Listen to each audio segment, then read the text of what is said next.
Det är inte gott vörmärke för akkurat kommunen att vi är i mitten till dyrast kommuner i landet. Vi hade högsta skatteprocenten och i mitten till vi till lägsta vattenfrågbrott nu.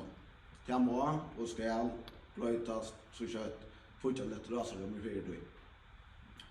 Tog att vi ta borgarlistan att lacka skatten ner 21% och hacka vattenfrågbrott upp till 20 kronor. Det är väldigt näka som månader som borgarna.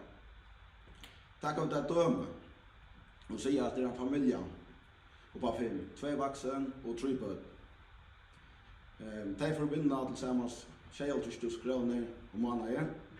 Men här vid den bär 23 100 kronor efter att han skattar och underdömde för näm.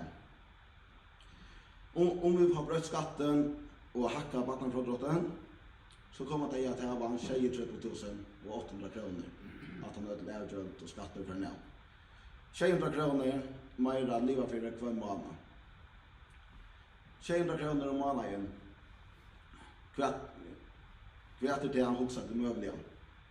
Men merlösen är att det är 8 400 kronor om månaden mer att leva för. Och det kan bryta ner. Familjen kan komma ur fortsatt om truplägen av det. Andra kan bruka det till hona och glädje. Andra som skulle sätta bygg. Det kan vara modern och om banken vill vet att han la till just här att James.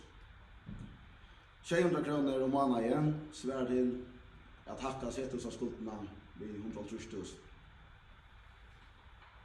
Tack för det.